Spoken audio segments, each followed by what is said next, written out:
성부와 성자와 성령의 이름으로 아멘. 하늘을 우러러. 살아올 하느님 아버지 뜻 안에서 스승이신 예수님과 도움이신 성령님과 살아올 성모님과 성요셉 아버지와 서미칼 대천사와 하늘의 모든 거룩한 천사들과 성인들의 정보를 청하며 기도드립니다. 아버지, 늘 감사드리고 사랑합니다. 그리고 아버지의 지고하시고도 아름답고도 매력적이며 고결하고 그리고 참되고 완벽하신 그 아버지의 위대하신 진리를 매일 저희들에게 그 양식을 먹이시고 가르쳐 주시니 감사드립니다. 저희는 요즘 계시록과 이사야 예언서를 통해 새 시대에 대한 희망과 부푼 꿈으로 가득 차 있습니다.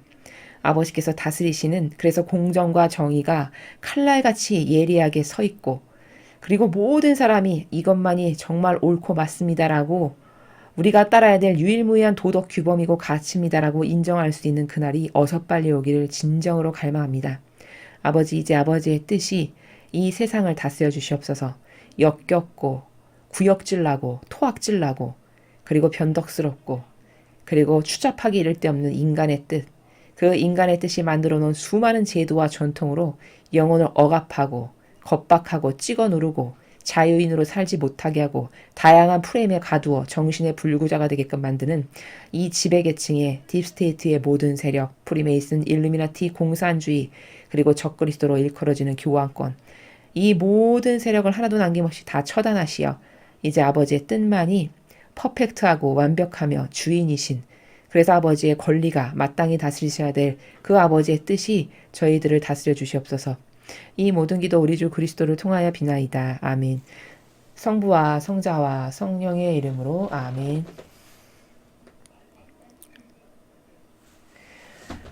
안녕하십니까? 하나님의 뜻 선교의 윤피아 수녀입니다. 자, 오늘은 과연 성경에서 예수님께서 아버지의 뜻, 어떤 아름답고 지고하신 고결하고 아름다우신 뜻을 가르쳐 주실까요? 기대하면서 자, 오늘도 아버지의 뜻, 진리를 여러분과 함께 학습해 보도록 하겠습니다. 2020년 12월 7일 월요일입니다. 제1독서 이사야서 35장 1절에서 10절까지 말씀입니다. 광야와 메마른 땅은 기뻐하여라. 사막은 즐거워하며 꽃을 피워라. 수사나처럼 활짝 피고 즐거워 뛰며 환성을 올려라. 레바논의 영광과 카르멜과 사론의 영화가 그곳에 내려 그들이 주님의 영광을 우리 하느님의 영화를 보리라. 너희는 맥 풀린 손에 힘을 불어넣고 꺾인 무릎에 힘을 돋우어라. 마음이 불안한 이들에게 말하여라. 굳세어져라. 두려워하지 마라.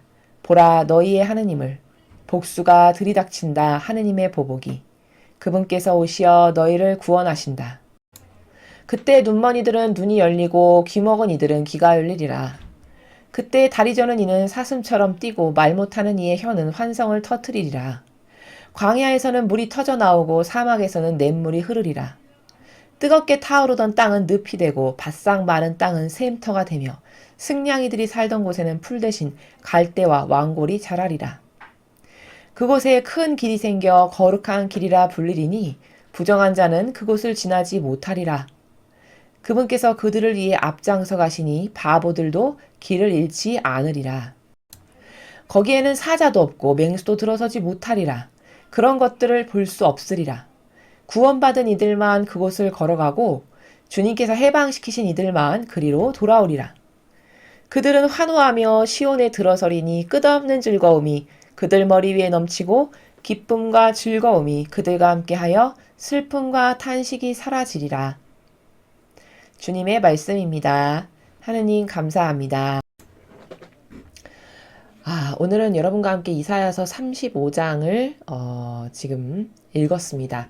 자, 35장의 내용은 앞으로 도래할, 아니 이미 시작된 천년 왕국의 아버지께 속한 백성들, 그들을 어떻게 이끄실 건가, 하느님 아버지께서 어떤 축복을 주실 건가에 대한 내용을 표현하고 있습니다. 자, 여러분과 함께 하나하나 살펴보겠습니다. 광야와 메마른 땅은 기뻐하여라. 사막은 즐거워하며 꽃을 피워라. 자, 광야가 여러분 어떻습니까? 생명 하나 풀 한 폭이 찾아볼 수 없는 곳이 광야입니다. 메마른 땅 역시 마찬가지죠. 쩍쩍 갈라져서 메마른 땅. 물 한 줄기 찾아볼 수 없는 그런 메마른 땅. 사막 마찬가지죠. 자, 생명은 없고 희망과 기쁨이라고는 찾아볼 수 없는 땅이 광야고 메마른 땅이고 사막입니다. 자, 그런데 그런 광야와 메마른 땅과 사막이 이제 기뻐하고 즐거워하며 심지어 꽃을 피우라고 하고 계세요. 자, 그럼 도대체 이 메마른 땅, 광야, 사막은 누구를 일컫는 것이냐? 특별한 행복한 일이 있을 것이 없는 주님의 백성들. 즉, 마음 둘 곳이 없는 주님의 백성들. 왜일까요? 공정하지 않으니까. 진리의 근거에서 정직한 사람을 찾아볼 수 없으니까. 모든 일을 속이는 불행하고 고통스러운 시대에 살고 있으니까. 그래서 어느 곳 하나 마음 편안하게 의탁하거나 기댈 곳이 없으니까. 바로 지금을 말씀하시죠. 여러분, 우리나라가 이렇게 급격하게 나빠진 것이 바로 대통령의 탄핵 사건이 있던 그때부터 나라의 경제적인 것이나 외교, 국방, 안보 모든 면에 있어서 동시다발적으로 추락하고 있음을 경제적 지표가 말해주고 있습니다. 자, 그럼 이런 시대에 지배자, 딥스테이트와 그와 하나 되고 동조하는 세력은 훌루랄라 기쁘고 즐겁고 행복하겠지만 그 세력을 반대하고 아니다라고 울부짖고 공정과 정의가 망했다라고 소리치는 주님의 백성은 쩍쩍 갈라진 마른 땅이고 희망이라고는 찾아볼 수 없는 생명력이라고는 찾아볼 수 없고 기쁜 일이라고는 찾아볼 수 없는 바로 광야와 메마른 땅이고 사막이 되는 것입니다. 그래서 아버지께 속한 백성들인데 도대체가 인간의 뜻이 다스려서 거기 평화라고는 기쁨이라고는 안락함이라고는 찾아볼 수가 없어서 슬픈, 그래서 생명력 있는 어떤 활동이 일어나지 않는 이런 아버지께 속한 자녀들을 광야, 메마른 땅, 사막이라고 말씀하시는 것입니다. 근데 이제 그들 보러, 그 아버지께 속한 백성들 보러 기뻐하래요. 심지어 즐거워하고 이제 꽃을 피울 때가 됐다는 겁니다. 수선화처럼 활짝 피고 즐거워 뛰며 환성을 올려라. 수선화처럼 활짝 피라는 것은 수선화 꽃이 만개하면 꽃술이 보일 만큼 확 피어나죠. 그렇게 마음껏 피우는 시대가 될 거다. 그리고 마음껏 즐거워하고 막 뛰면서 환성을 올려라. 왜? 왜 그 주님의 백성들에게 활짝 피고 즐거워 뛰고 환성을 올리려고 하시냐? 우리 하느님의 영광, 영화를 볼 거니까. 즉 이제 하느님이 다스리시는 시대. 그래서 너무나도 완벽하고 불평불만이란 있을 수 없고 공정하고 정의로 가득하고 정직한 사람으로 가득하고 속이는 세력이란 찾아볼 수 없고 바로 이런 시대가 올 거니까, 즉 아버지의 뜻 진리로 다스릴 세상이 올 거니까, 그래서 그런 하느님의 영화를 보게 될 거니까 이제 기뻐하고 즐거워하고 환성을 올려라. 이렇게 말씀하시는 겁니다. 자, 근데 중간에 레바논의 영광과 카르멜과 사론의 영화가 그곳에 내려 그들이 주님의 영광을, 우리 하나님의 영화를 보리라.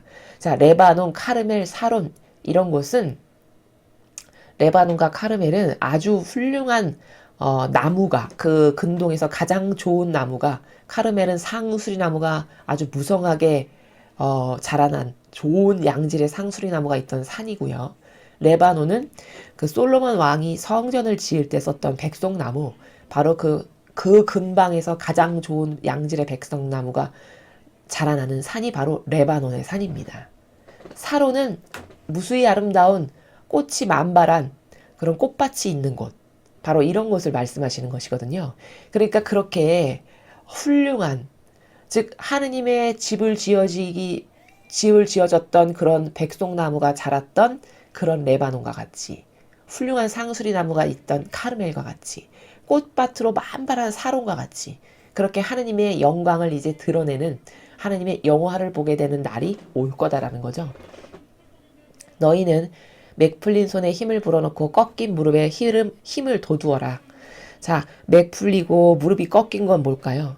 너무 좌절하고 절망스러우니까, 기쁨이란 없고 희망이란 없고 뭔가 도전하고 싶고 갈망하고 싶고 이런 상태에서 열심히 일하면 일한 만큼 대가를 받고 보상을 받는 이런 공정하지 않은, 그래서 희마리가 하나도 없는 그런 주님의 백성들, 그리고 맨날 악의 세력은 거짓말하고 속이는데 잘 먹고 잘 사는 딥스테이트라고 하는 세력은 매일 나쁜 짓만 하는데 그들은 승승장구하고 수많은 부와 명예를 세우고 살아가는 그래서 희망 없는 시대여서 맥이 풀리고 무릎에 힘이 없는 이런 주님의 백성들을 이제 무릎에 힘을 놓고 손에 힘을 바짝 불어넣어라. 이렇게 말씀하시는 겁니다. 마음이 불안한 이들에게 말하여라. 굳세어져라. 두려워하지 마라. 보라 하느님 너희의 하느님을 복수가 들이닥친다. 하느님의 보복이 그분께서 오시어 너희를 구원하신다. 자, 예수님이 오셔서 아버지의 뜻으로 다스리시는 천년왕국의 시대가 되면 그 재림 이전의 모든 악은 완전히 패망합니다. 이 지상에서. 그게 계시록의 내용이에요. 그래서 새천년 왕국, 새하늘 새 땅이 되면 이 지상에서 이제 악이라는 것은 찾아볼 수가 없게 됩니다. 악의 세력은. 그게 불과 성모님께서 1월 1일 날 주신 메시지를 통해 확인해 본 결과 이제 속이는 세력이 얘들아 극성을 부릴 것은 불과 한 10년 남았다 이렇게 말씀하셨어요. 그럼 그 말은 요약 정리하면 10년 안에 모든 악 다 망하고 지금은 영원히 망하지 않고 불변할 것 같이 너희 눈엔 보이지만 이 악과 싸워주시는 건 인간이 아니라 하느님이십니다. 그러므로 모든 악이 다 패망할 거고 그리고 아버지의 뜻이 다스리시는 정말 공정하고 정의롭고 아름답고 정직한 사람들로 가득하고 신뢰할 수 있고 속이는 자가 없는. 근데 그 복수를 누가 해주시냐? 하느님께서. 복수가 들이닥친다. 하느님의 보복이. 그분께서 오셔 너를 구원하신다. 자, 여러분 지금 복수의 과정을 하고 있습니까? 없습니까? 미국을 보시죠. 트럼프 대통령이 이번 선거에서 드러난 부정행위를 밝히기 위해서 온갖 유능하고 그와 하나 될 수 있는 선의 세력을 다 불러 모아서 지난 4년간 차곡차곡 준비했던 내용을 악과의 최종 전투에 지금 쏟아붓고 있습니다. 결론은 결국 하느님의 세력이 이길 거라는 거예요. 왜일까? 계시록에 그렇게 나왔으니까요. 여러분 선이 이길까요? 악이 이길까요? 여러분 그럼 악이 이긴다는 건 결국 하느님이 망한다는 건데 하느님이 패망하신다는 건데 그런 일이 있을 리가 없죠. 여러분 빛이 어둠한테 질 리가 없는 겁니다. 원리상. 그래서 하느님의 세력은 반드시 이깁니다. 이 선의 세력은 반드시 최종적으로는 결과론적으로는 이기게 되어 있어요. 그러나 단지 그 과정 동안 우리는 엄청난 고통과 압박과 여기 메마른 광야와 쩍쩍 마른 땅처럼 그런 고통 가운데서 매일 살고 있는 게 하느님께 속한 지금 이 백성들, 우리의 처지라는 거죠. 그런데 우리를 속이고 매일 주님의 백성을 속여서 억압하고 갈취하고 착취해서 결국은 자기네들이 다스리고자 하는 세상을 만들려고 하는 이 마귀 세력에 아버지가 복수를 하신대요. 그러니 여러분 기뻐하시기 바랍니다. 그때 눈먼이들은 눈이 열리고 귀머거니들은 귀가 열리리라.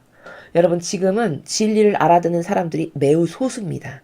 주님께 선택받은 정말 특별한 은총이 있는 사람들만 이 진리를 알아듣고 올바르게 반영하고 갈망할 줄 압니다.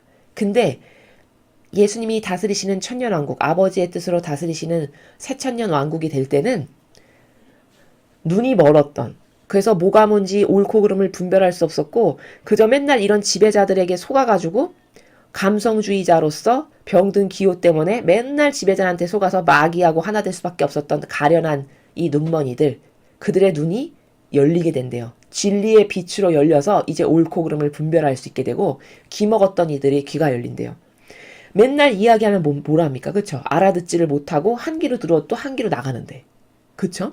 그치만 아버지 뜻이 다스리시는 세상이 되면 눈먼 사람도 눈이 열리고 귀먹은 사람도 이제 귀가 열려서 이 진리가 다 들리고 이 진리에서 말하는 분별할 수 있는 객관적 증거가 뭐고 이런 것을 다 깨닫게 된다는 거예요. 그래서 눈멀고 귀먹은 소경들의 눈가기가 다 열려서 아주 명명백백히 악과 선을 보게 될 수 있다라는 겁니다. 그때 다리 저는 이는 사슴처럼 뛰고 말 못하는 이의 혀는 환상을 터뜨리리라. 광야에서 물이 터져나오고 사막에서는 냇물이 흐르리라. 자, 다리 저는 이가 사슴처럼 뛰는 건 뭐냐? 자, 다리가 있다 한들 절면, 온전한 구실을 못하고 있는 거죠. 즉 무슨 말이냐? 사슴은 날쌔게 펄짝펄짝 뛰어야 제구실을 하는 건데 저는 다리로 살아가고 있어요. 지금 이 시대는. 근데 새천년 왕국이 도래하면 더 절었던 다리가 멀쩡해져서 사슴처럼 막 뛴대요. 그럼 뭘까? 다리를 전다는 거는 인간이 조작해서 만든 진리도 아닌데 제도와 전통으로 수천 년 동안 내려져 오는 것을 그냥 막연한 정서와 병든 기호로 받아들여서 다양한 프레임 안에서 갇혀 살아가는 인류 있죠. 누구는 로마 가톨릭의 제도 전통에 갇혀 살아가고, 어떤 사람은 돈이라고 하는 프레임에 갇혀 살아가고, 또 어떤 사람은 명예라는 프레임, 사욕이라는 프레임에 갇혀 살고, 자애심, 이기심이라는 프레임, 내 뜻, 내 선, 이런 프레임, 이런 다양한 각각의 프레임에 갇혀 사는 이들이 이제 이런 아버지 뜻 진리가 다스리는 세상에는 팔짝팔짝 뛰어다니는, 그 프레임에 갇히지 않고 뛰어나와서 객관화도 하고 이 세계 저 세계를 막 뛰어다니면서 볼 수 있는 이런 세상이 되는 거고, 말 못하는 이 혀와 환성을 터뜨리는 건 뭐죠? 여태까지 말을 못했다는 건 본질의 나라를 말해본 적이 한 번도 없는 사람이, 즉 이런 진리를 말해본 적이 한 번도 없는 사람이, 이런 진리를 논해본 적이 한 번도 없는 사람이 이제 막 본질을 말하고 진리를 논하고, 이게 바로 말 못하는 이의 혀가 환성을 터뜨리는 나라가 이겁니다.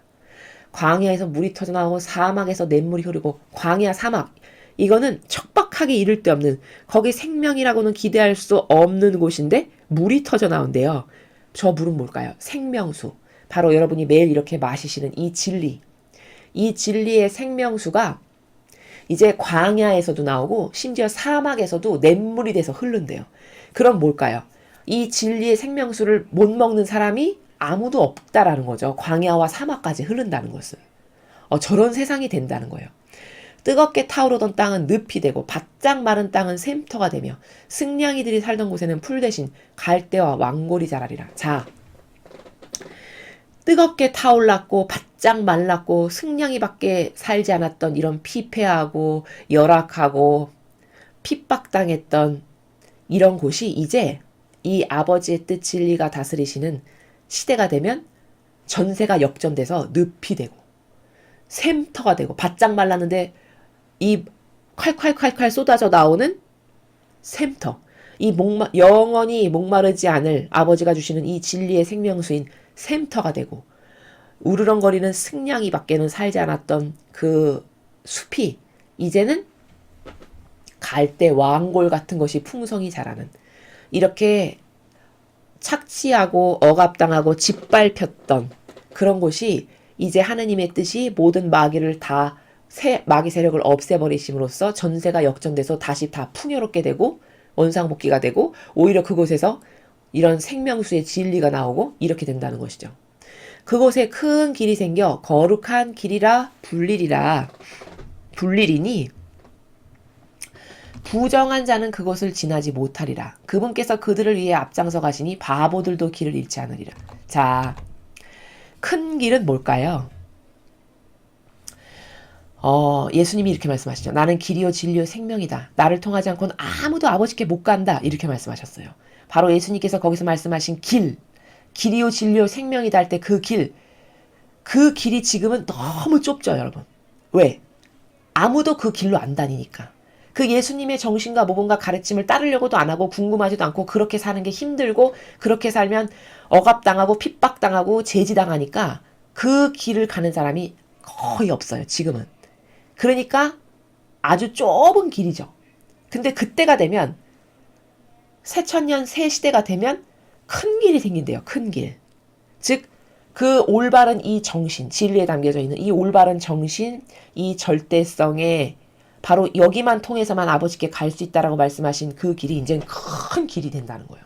온 인류가 통과할 수 있는, 그것을 깨닫고 바라고 갈망하는 모든 이가 통과할 수 있는, 그때는 속는 이가 없을 거니까 큰 길이 돼서 거룩한 길이라 불린대요. 왜 거룩한 길이라 불릴까? 그게 바로 예수님이 가셨던 길이니까 거룩한 길이죠. 예수님이 아버지의 뜻을 완벽한 모범으로 행하셨던 길이니까 거룩한 길이라고 불린다는 거예요. 근데 인류가 그 길이 큰 길이 돼서 이제 그때는 다 예수님이 행하셨던 모범의 길로 인류가 그 길로 걸어 다니게 된다는 거죠. 그래서 부정한 자는 절대 그것을 못 지나간대요. 그렇겠죠. 여기는 참되고 바르고 진실하고 사실밖에는 통용될 수 없는 길이니까 부정한 자, 속이고 마귀 도구나 하는 그런 자는 절대 그 큰 길을 지나가지 못할 거라는 거예요. 그분께서 그들을 위해 앞장서 가시니 바보들도 길을 잃지 않으리라. 자, 저 길을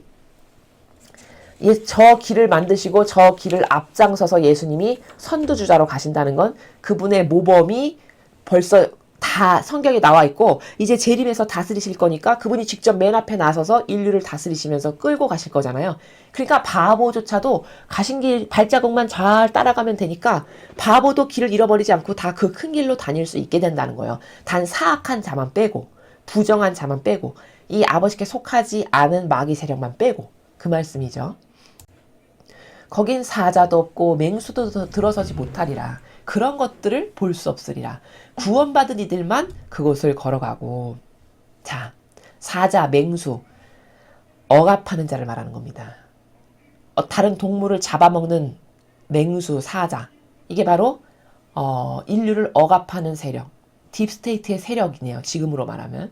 이제 그런 거는 감히 들어설 수 없대요. 그 큰 길, 거룩한 길에. 그런 것들은 볼 수도 없대요. 왜? 다 악이 패망하고 처단당하고 없어질 거니까. 주님께서 해방시키신 이들만 그리로 돌아오리라.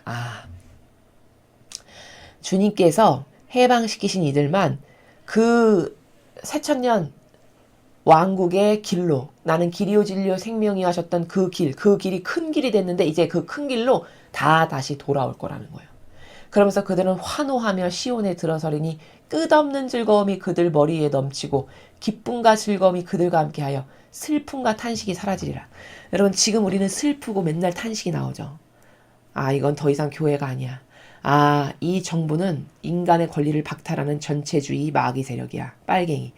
교회도 이 모양이고 정치도 이 모양이고 그럼 매스컴은 똑바로 됐냐? 매스컴도 사람을 속이는 마귀의 가장 주도적 도구요. 그럼 교육은 똑바로 하냐? 교육도 수많은 빨갱이 세력이 수십 년 동안 준비해서 전교조라는 세력을 만들어서 교육도 그렇고 그럼 뭐 어디 문화는 똑바로 됐냐? 문화도 빨갱이 문화로 가득해서 이상한 정신, 이상한 기호를 심어서 사람들의 기호가 다 병들어서 병든 자비로 정의는 없고 정직은 없는 어디 하나 마음 둘 곳이 편안히 없어서 우리가 맨날 슬프고 탄식이 절로 나오는 거잖아요. 그쵸? 그치만 그때가 되면 하도 올바른 것 완벽한 퍼펙트한 참된 진실과 사실로 인류가 다스려지니까 기쁨과 즐거움이 가득하고 주님의 공정과 정의로 다스려지니 거기 환호하고 끝없는 즐거움, 영원한 즐거움밖에 없는 이런 시대가 된다라는 것을 예수님께서 아버지의 뜻이 이사야 예언자를 통해서 말씀하고 계신 겁니다. 그래서 오늘 여러분이 함께 읽으신 이사야 예언서는 마지막 시대에 하느님의 백성들을 어떻게 이끄실 건가, 그들이 기쁨을 누리게 될 상급과 평화가 과연 무언가에 대해서 여러분과 함께 살펴보았습니다. 자, 이어서 계속해서 복음 말씀 함께 보시겠습니다. 루카복음 5장 17절에서 26절까지 말씀입니다. 주님 영광 받으소서. 하루는 예수님께서 가르치고 계셨는데 갈릴레아와 유다의 모든 마을과 예루살렘에서 온 바리사이들과 율법교사들도 앉아 있었다. 예수님께서는 주님의 힘으로 병을 고쳐주기도 하셨다. 그때 남자 몇이 중풍에 걸린 어떤 사람을 평상에 누인 채 들고 와서 예수님 앞으로 들여다 놓으려고 하였다. 그러나 군중 때문에 그를 안으로 들일 길이 없어 지붕으로 올라가 기와를 벗겨내고 평상에 누인 그 환자를 예수님 앞 한가운데로 내려보냈다. 예수님께서 그들의 믿음을 보시고 말씀하셨다. 사람아, 너는 죄를 용서받았다. 율법학자들과 바리사이들은 의아하게 생각하기 시작하였다. 저 사람은 누구인데 하느님을 모독하는 말을 하는가? 하느님 한 분 외에 누가 죄를 용서할 수 있단 말인가? 예수님께서는 그들의 생각을 아시고 대답하셨다. 너흰 어찌하여 마음속으로 의아하게 생각하느냐? 너는 죄를 용서받았다 하고 말하는 것과 일어나 걸어가라 하고 말하는 것 가운데에서 어느 쪽이 더 쉬우냐? 이제 사람의 아들이 땅에서 죄를 용서하는 권한을 가지고 있음을 너희가 알게 해주겠다. 그러고 나서 중풍에 걸린 이에게 말씀하셨다. 내가 너에게 말한다. 일어나 네 평상을 가지고 집으로 가거라. 그러자 그는 그들 앞에서 즉시 일어나 자기가 누워있던 것을 들고 하느님을 찬양하며 집으로 돌아갔다. 이에 모든 사람이 크게 놀라 하느님을 찬양하였다. 그리고 두려움에 차서 우리가 오늘 신기한 일을 보았다 하고 말하였다. 주님의 말씀입니다. 그리스도님 찬미합니다. 자, 여러분 오늘 이 지금 복음이 루카복음이죠. 자, 오늘 루카복음을 통해서 배워야 될 관점이 참 많습니다. 사실은.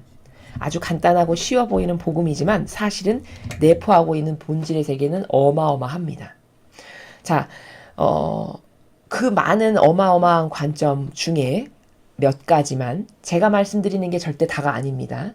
그렇지만 오늘 예수님께서 말씀하신 그 내용 너머에 있는 본질의 세계 중에 몇 가지만 여러분에게 설명을 드리겠습니다. 자, 여러분은 혹시 이런 궁금증을 가지셨는지 모르겠어요. 4일 금요일 복음을 보면 거기서는 예수님께서 네 믿음대로 되라. 소경이 다가왔잖아요. 4일 복음에는 고쳐주십시오 하고 소경이 다가왔어요. 그런데 그 소경에게는 예수님께서 네 믿음대로 되거라 이렇게 하셨단 말이에요. 근데 오늘 이 중풍병자에게는 사람아 너는 죄를 용서받았다 이렇게 말씀하세요. 20절에. 그쵸? 그리고 또 어떤 사람에게는 네 믿음대로 되라. 사람아 너는 죄를 용서받았다. 어떤 사람에게는 이렇게 말하고 도대체 이게 어떤 차이일까? 물론 고쳐주시는 건 똑같은데 말씀하시는 나라의 차원의 세계는 완전히 달라요. 그럼 도대체 어떤 근거에 의해서 무슨 원리 때문에 예수님은 사람마다 저렇게 다르게 말씀하시면서 치유를 하시는가? 요것을 궁금하게 여겨야 된다는 거예요. 자, 그럼 그 키포인트의 원리는 바로 뭐냐? 반향에 따라 이렇게 다르게 고쳐주신다는 거예요. 자, 무슨 말씀이냐? 그 4일의 복음에 있었던 그 소경 둘은 고쳐주십시오 하고 와서 예수님께서 가만히 보아하니 물론 고쳐주십시오 하고 온 거는 갈망이 있었던 건 맞지만 그들의 영적 상태를 이렇게 보니까 뭐 예를 들어 하느님을 아주 그냥 절대성으로 믿거나 하느님의 영광을 막 드러내기 위해서라거나 어떤 이런 본질의 목적이 아니고 그냥 병 낫고 싶어서 온 거예요. 그리고 그냥 고쳐주세요. 이 병이 좀 제발 낫으면 이렇게 해서 단순히 온 거예요. 그러니까 그들의 믿음의 크기를 보시고 그 믿음의 크기에 걸맞게끔 응대를 하시는데 그럼 네가 믿는 만큼 나아라. 네 믿음대로 되거라. 이렇게 말씀하셨단 말이죠. 그래서 믿음대로 되거라 하고 치유를 하셨는데 눈이 열렸어요. 나았어요. 자, 그리고서는 그 나은 사람이 돌아가면서 반향을 어떻게 했냐. 일어난 일을 말하지 말거라 했는데 다니면서 다 떠벌리면서 말했어요. 일어난 일들을. 자, 그럼 여기서 볼 수 있는 게 뭘까? 그들은 뭐 하느님을 진짜 경외하거나 신뢰해서라거나 뭐 그분의 영광을 드러내기 위해서라 이런 본질적인 목적이 없었고 그냥 단지 몸 아픈 거 잘못된 거 제발 좀 낫으면 몸 낫는 것밖에는 목적이 없이 다가왔다는 걸 어디서 알 수 있냐? 후미에 돌아가면서 그들이 예수님의 말씀을 지키지 않고 자기 멋대로 불라불라 떠들면서 다녔다라는 요 반향을 통해서 아, 이 사람들은 하느님을 경외하거나 두려워했거나 신뢰했거나 그래서 예수님의 말씀을 절대성으로 들어서 지켰거나 이런 것이 없는 반향을 통해서 아, 이 사람들은 그냥 몸낫기 위해서 다가온 일회용 쉽게 말하면 일회용 신자들이구나 라는 걸 알 수 있단 말이죠. 그 반향의 결과물을 통해서. 그러니까 그 반향의 결과물이 그렇게 나올 걸 너무 잘 아시는 예수님께서 왜? 사람의 마음의 그림자도 아시니까요. 너무 잘 아시는 예수님께서 그 갈망이 올바르지 않고 좀 부족하니까 그래도 고쳐주십시오 하고 다가온 것은 있으니까 네 믿음대로 되거라. 네가 똑바로 믿으면 나을 거고 네가 너의 믿음이 시원찮아. 그럼 아버지께서 널 안 낫게 해주실 거고 아버지께 맡겨드립니다. 이런 상태예요. 근데 나았어요. 그러면 나았다는 거는 하느님이 고쳐주셨다는 건데 왜 고쳐주셨냐? 믿음이 그런데 이런 말씀을 하시죠. 다른 데서. 네가 겨자씨만한 믿음만 있었어도 이 나무더러 뽑혀서 저기에 심겨라 하면 심겨질 것이다. 이렇게 하셨어요. 그러면 그게 무슨 말이냐면요. 믿음이라는 건요. 천차만별로 다른 건데 겨자씨만큼 작게 믿기만 해도 그렇게 아버지가 자비를 베푸신다는 뜻이에요. 그 겨자씨의 비유는. 그러니까 이 소경 둘은 4일 복음에 있었던 소경 둘은 겨자씨만한 믿음은 있었던 거죠. 그러니까 겨자씨만한 믿음이니까 이 산더러 저리로 옮겨져라. 이 뽕나무더러 뽑혀서 절로 심겨져라 해도 될 거다라고 하는 그 기적이 그들에게 그래도 일어나긴 났어요. 그럼 그 믿음이 대단해서냐? 그게 아니라는 거예요. 그 믿음이 대단해서 아버지가 고쳐주신 게 아니라 내가 겨자씨만큼만 믿어도 이렇게 너를 고쳐준다라는 것을 예수님은 미리 벌써 말씀을 하셨어요. 여기서 우리가 볼 수 있는 건 아버지가 그렇게 자비하시다는 거예요. 자격이 한참 미달해도 그냥 요만큼만 하나님에 대한 어떤 인식을 갖고 있거나 단 한 번만 딱 갈망을 해도 그걸 겨자씨라고 받아들이셔서 그 자비하신 사랑이 고쳐주신다는 거예요. 그래서 나은 케이스예요. 그런 경우에는 예수님도 적극성을 떠서 뭘 말씀하시지 않고 그래 네 믿음대로 되거라 이렇게 하셨어요. 그 영혼의 반향이 어떨 걸 아시고. 자, 그럼 그거에 비교해서 오늘 이 중풍병자가 낳은 사건을 보시죠. 이 사람은 똑같이 병을 고쳐주시는데 사람아 너는 죄를 용서받았다 이렇게 말씀하세요. 그러면 뭘까? 아, 이 사람은 그 눈 낳은 소경보다는 믿음이 낫다라는 걸 알 수 있어요. 왜? 죄를 용서받았다라는 것은요. 이런 거예요. 몸이 낫는, 육신이 낫는 것, 그리고 죄를 용서받는 것, 두 가지가 있다면 두 가지 중에 어떤 것이 더 본질적 차원에서 큰 은총인가요? 당연히 죄를 용서받는 게 큰 은총이에요. 그렇죠? 자, 그러면 너는 죄를 용서받았다라는 것은 결국 무슨 말이냐면 죄를 용서받았으니까 천상의 나라에 너는 갈 수 있다는 뜻이에요. 너는 구원받았다랑 똑같은 말이에요. 그럼 여러분 구원받는 게 좋습니까? 몸 낫는 게 더 좋습니까? 당연히 구원받는 게 훨씬 큰 은총이죠. 그러니까 이 중풍병자는 그 두 명의 소경, 4일 복음에 나왔던 두 명의 소경에 비하면 엄청 큰 은총을 받은 거예요. 사실은. 왜? 넌 용서받았다. 얘야 넌 구원받았다. 그러므로 넌 천상에 갈 수 있다. 이 말이에요.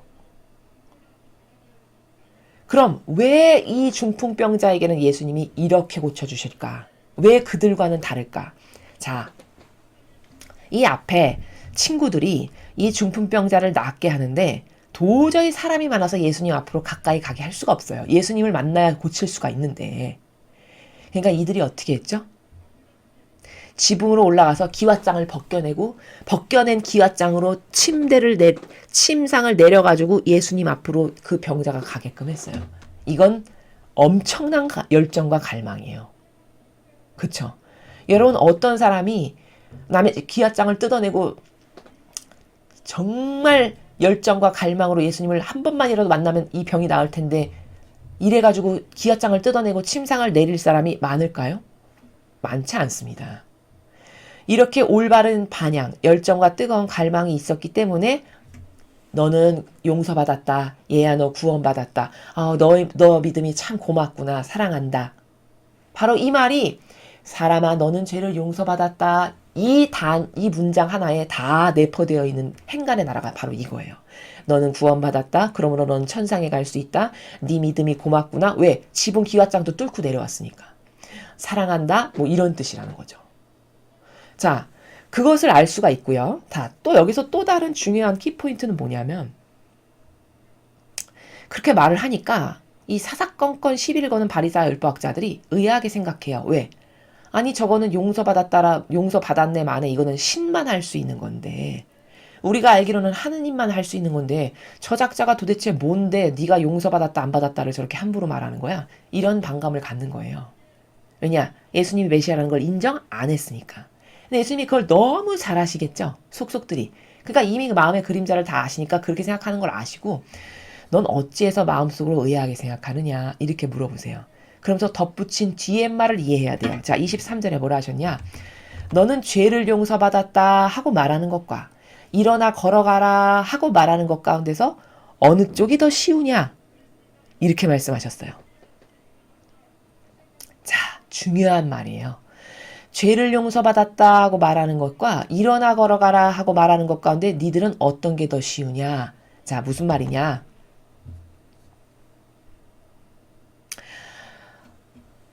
너는 인간적인 것을 좋아하고 인간적인 것 안에서 살아가는 세력들이기 때문에 너는 들것을 들고 일어나서 걸어가라.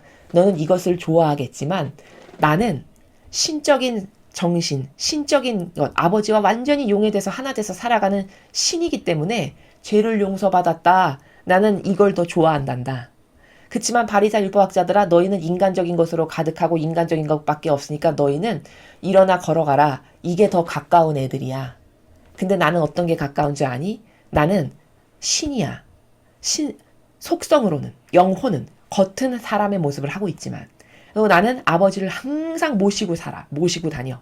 어딜 가든지 아버지와 함께. 그러므로 내 안에는 아버지가 계셔. 그럼 신이잖아요. 신. 그럼 신에게는 인간적인 게 가까울까요? 신적인 것이 가까울까요? 신적인 것이 훨씬 가깝죠. 그러니까 나는 죄를 용서받았다가 더 가까워.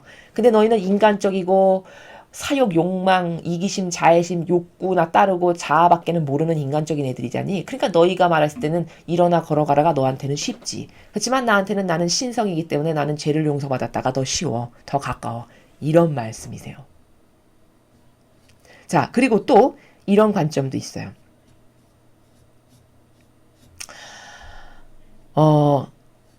예수님이 내가 그리스도고 메시아다라는 것을 입증하시는 순간이에요. 자, 어떻게 입증이 된 거냐? 얘들아, 너는 죄를 용서받았다 하고 말하는 것과 일어나 걸어가라 하고 말하는 것과 내서 어떤 게 쉬우냐? 자, 이 말은 뭐죠?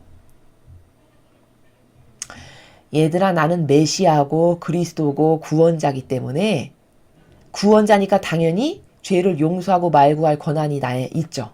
나에게 있지 않니? 그러니까 나는 죄를 용서받았다가 더 쉬워. 고로 난 메시아란다. 고로 난 그리스도란다. 이렇게 자신을 드러내시는 말씀이시기도 해요.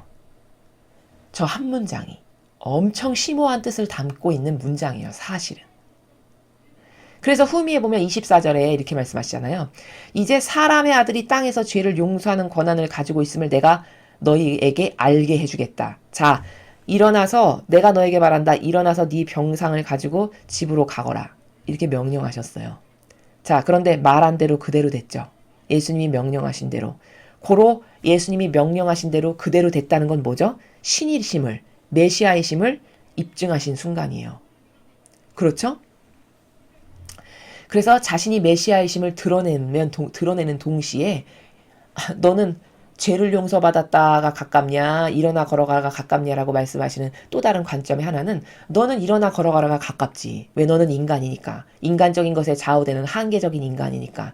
그렇지만 나는 죄를 용서받았다가 더 가까워. 왜? 내가 메시아고 그리스도고 이런 용서할 권한과 모든 것이 다 나에게 있거든. 이거를 입증하시는 말씀이라는 거예요. 무서운 말씀입니다. 자, 또 다른 세 번째 관점. 자, 이 말씀을 통해서 우리가 발견할 수 있는 또 다른 차원의 세 번째 관점은 뭐냐? 똑같은 인간이란 말이죠. 겉으로 봤을 때. 바리새인 율법학자나 예수님이나 겉으로 봤을 때 똑같은 인간이에요. 그쵸? 자, 그런데 바리새인가 명령하는 건 죽었다 깨나도 기적은커녕 아무것도 거기서는 뭔가 일어나지 않지만 아버지 영광을 드러내는 것이. 왜 똑같은 인간인데 예수님이 말 한마디만 하셔도 그 말이 뭐라고? 뭐 대단한 어떤 뭐 주술을 쓰거나 뭐 부적을 붙이거나 뭐 요술을 부리거나 이런 것도 하나 없이 그냥 말만 하시는데 왜 말만 하면 말하는 그대로 이루어지는가? 똑같은 형상을 가진 인간인데 이건 뭐냐?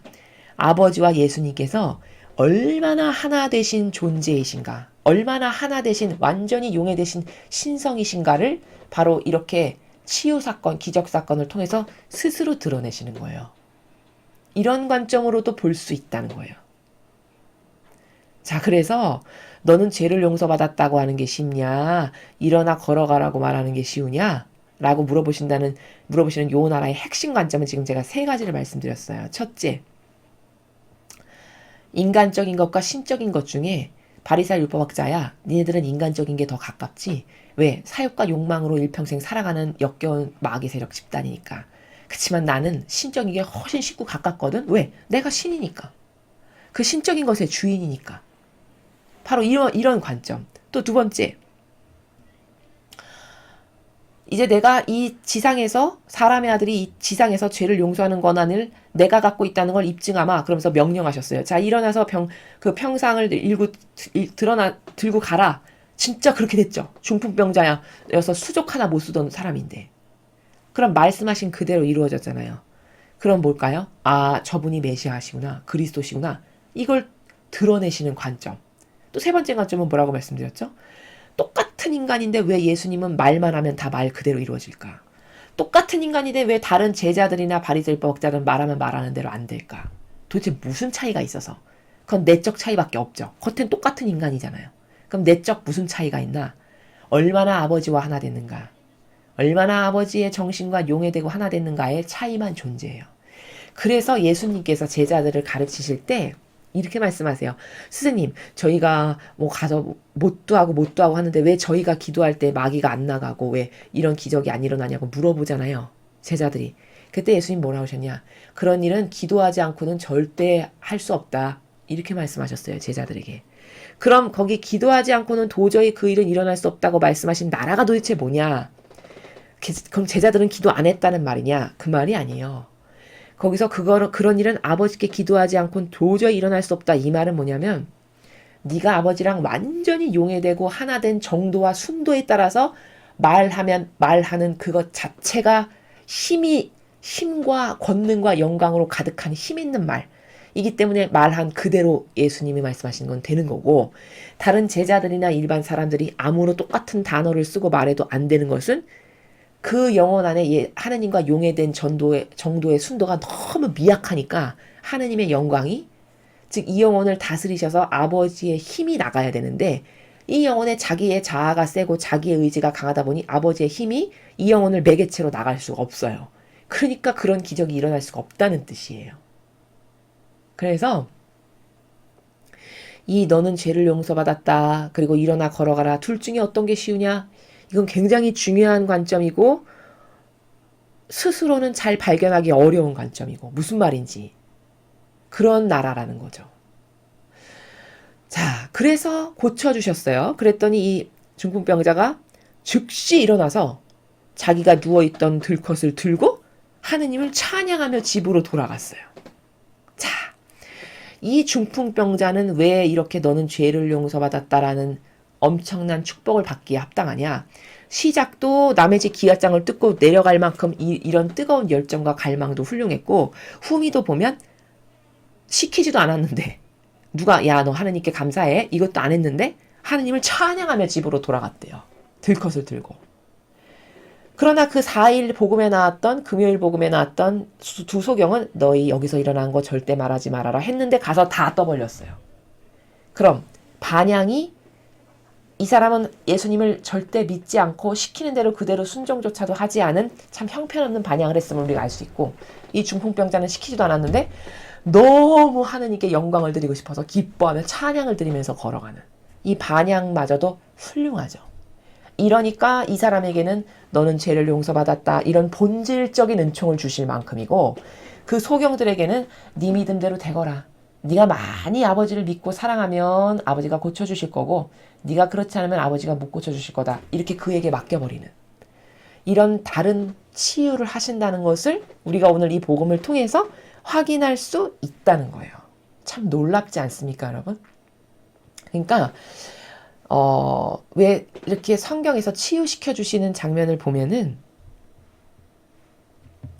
뭐 사람마다 뭐 달라요. 뭐 흙을 개어서 침을 묻혀서 뭐 귀에 이렇게 바르신다는 둥, 뭐 말로만 뭐 일어나라 소녀야 일어나라 너는 잠자고 있는 것이다 말로만 하실 때도 있고, 뭐 또 손가락에 구멍에다가 막 귀에다가 손가락을 넣으실 때도 있고, 이게 다 다르죠. 그게 다 뭐냐면 오늘 이렇게 배우신 것처럼 그 영혼의 상태, 그때그때 환경, 그런 여러 가지 변수에 따라서 그 각각의 영혼에게 맞게끔 예수님이 다 고쳐주시고 치유의 그 정도나 질이나 이런 것도 다 다르다라는 것을 우리가 여기서 확인할 수 있다는 거예요. 그러니까 사람이 깨닫지 못해서지 하느님은 정말 섬세하세요. 예수님이 그렇게 병자를 다 하나하나 다 다른 나라에서 내하시고 고쳐주시는 것을 보면 하느님의 사랑은 진짜 인간이 가늠할 수 없을 만큼 섬세하고 디테일하고 정말 정확하고 정말 거기에 오차라고는 찾아볼 수 없는, 이게 똑같은 병자인데 고쳐주시는 나라가 완전 다르죠. 그 반향의 정도와 믿는 순도와 질에 따라서 완전히 다르잖아요. 다 이런 이유가 있는 거지 인간처럼 무대뽀고 무질서하고 그냥 어쩔 땐 내 기분이 진흙을 개고 싶으니까 개고 내 기분이 손가락을 넣고 싶으니까 넣고 이런 게 아니라는 겁니다. 그래서 오늘 우리는 참 중요한 걸 배웠는데요. 이사야 예언서를 통해서는 여러분이 지금 몇 날 며칠 동안 계속 배우신 새천년 왕국의 주님의 백성이 어떤 사람들이고 그들의 권리를 어떻게 다 채워주실 거고 악을 어떻게 멸망시키실 건가에 대해서 계속 우리가 배우고 있어요.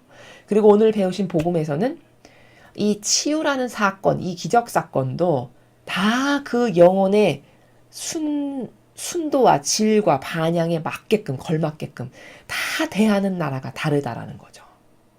너무나 섬세하고 디테일하게.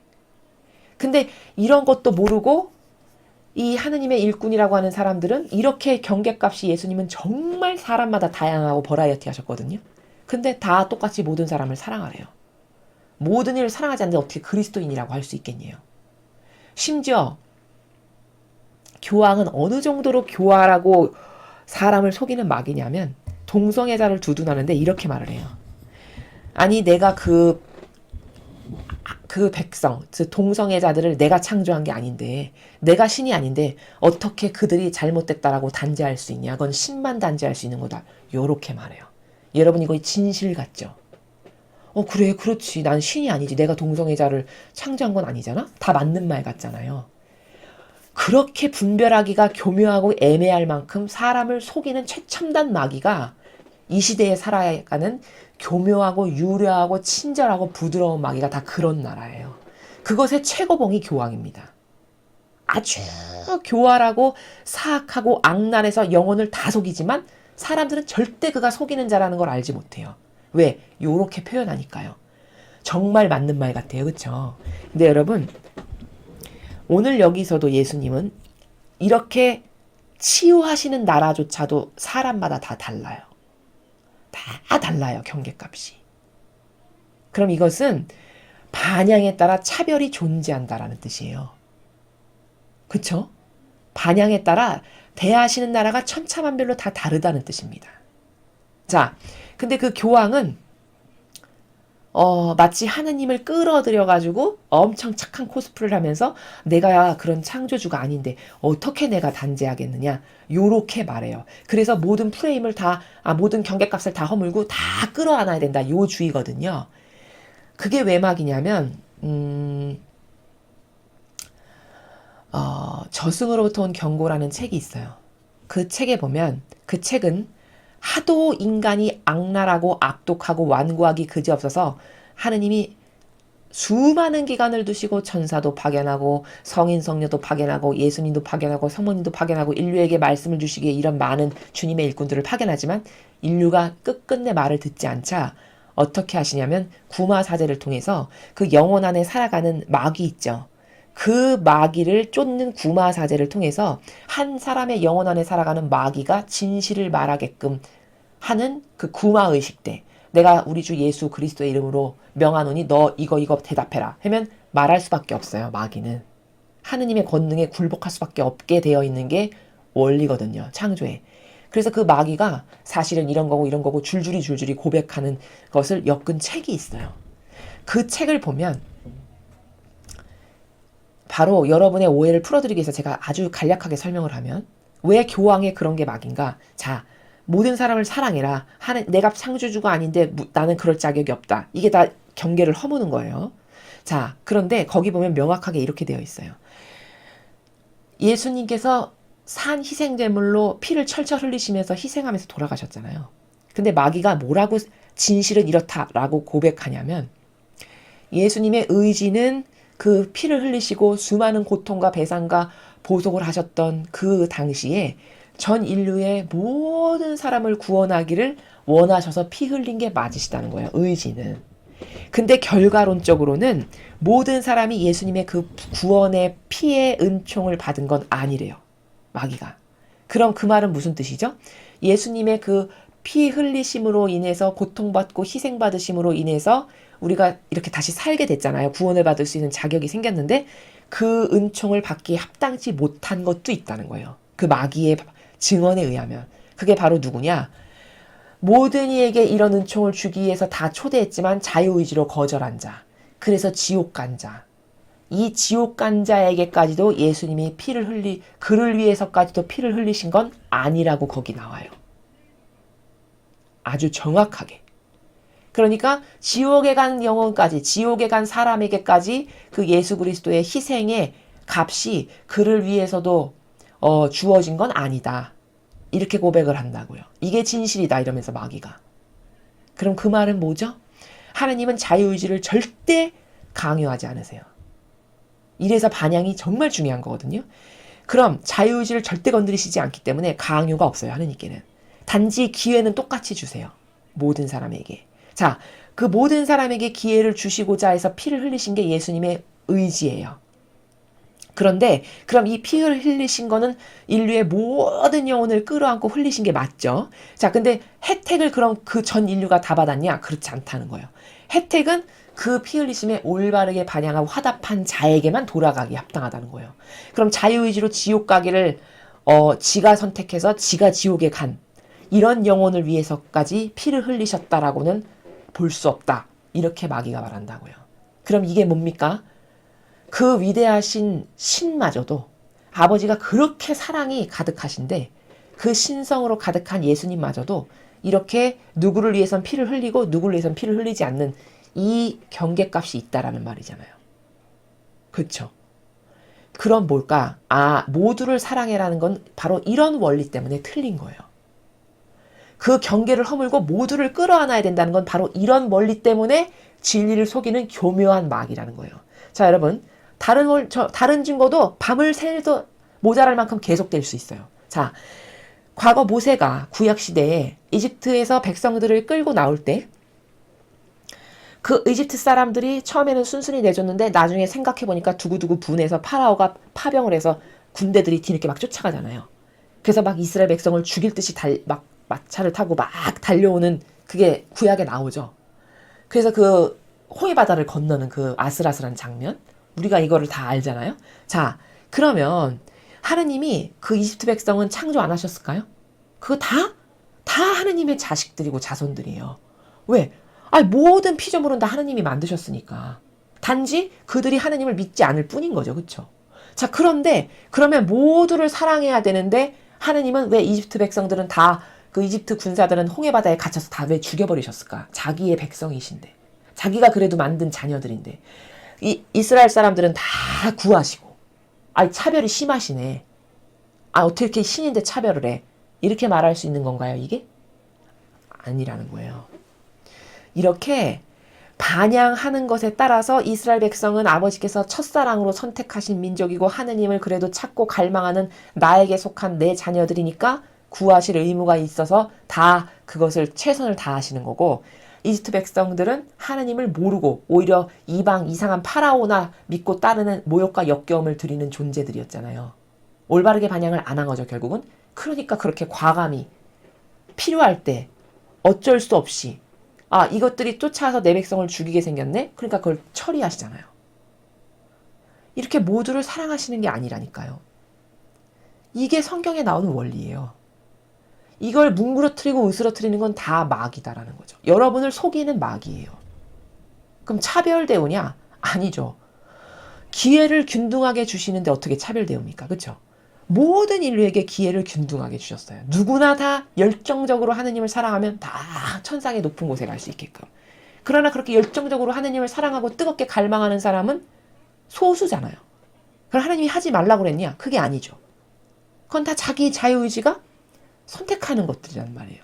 모세도 그래서 백성한테 자, 여기 축복과 멸망, 저주 두 개가 있는데 너희들이 선택하기 나름이다라고 백성에게 말하잖아요. 너가 축복을 선택하면 넌 하느님부터 축복을 받을 거고 네가 끝끝내 저주를 선택하면 저주받은 길을 선택하면 너는 저주를 받을 수밖에 없다라고 이야기를 해요. 이게 다 뭘까? 이게 다 원리예요. 성경 전체를 아우르는 원리. 반향은 이렇게 중요하구나. 하느님께 내가 뭘 드리는가는 정말 정말 중요하구나. 내 영혼의 마지막을 결정지을 만큼. 이게 답이라는 겁니다.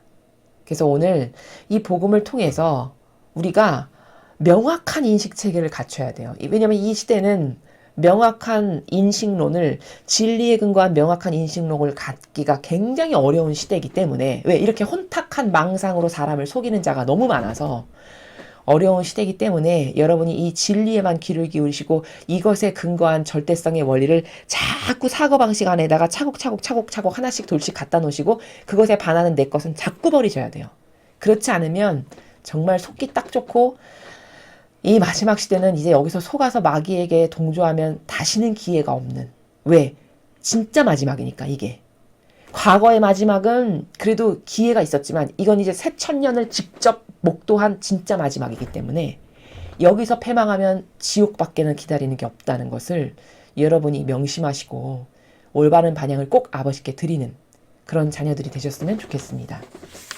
이상으로 2020년 12월 7일 월요일 복음의 설을 마치겠습니다. 감사합니다.